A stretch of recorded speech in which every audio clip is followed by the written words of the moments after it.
যে ইরানে এই মুহূর্তে যুদ্ধ চলছে এবং যার প্রচুর ফেক ভিডিওস আমরা সোশ্যাল মিডিয়াতে রোজই দেখছি প্র্যাকটিক্যালি, সেই ইরান থেকে কিন্তু একসময় প্রচুর মানুষ আমাদের এই কলকাতা শহরে এসে সেটেল করেছিলেন।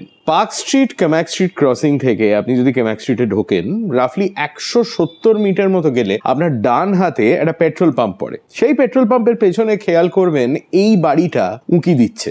এই বাড়িটা হচ্ছে ইরান থেকে আসা সেরকমই একজন মানুষ এর বাড়ি। তার নাম ছিল আরাটুন স্টিফেন এবং তিনি প্রায় কপর্দকহীন অবস্থায় কলকাতায় এসেছিলেন sometime in the 19th century. এসেছিলেন ইরানের ইস্পাহান থেকে।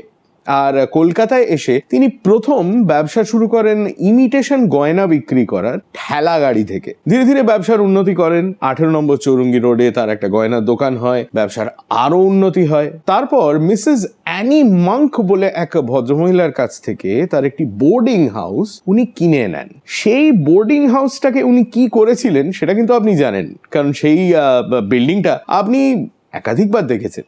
সেটা হচ্ছে গ্র্যান্ড হোটেল। আগে হ্যাঁ, আজকের ওবরয় গ্র্যান্ড অরিজিনালি তৈরি করেছিলেন এই আরাটুন স্টিফেন এবং তার সঙ্গে সঙ্গে তৈরি করেছিলেন পার্ক স্ট্রিটের বিখ্যাত বা বলা উচিত কুখ্যাত স্টিফেন কোর্ট।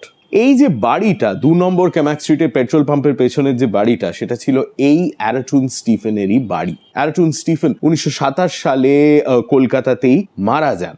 2010 সালে যখন তার তৈরি করা স্টিফেন কোর্টে আগুন লাগে, তখনও পর্যন্ত তার নাতনি আইরিন হ্যারিস সেই স্টিফেন কোর্টেরই একটি ফ্ল্যাটে থাকতেন।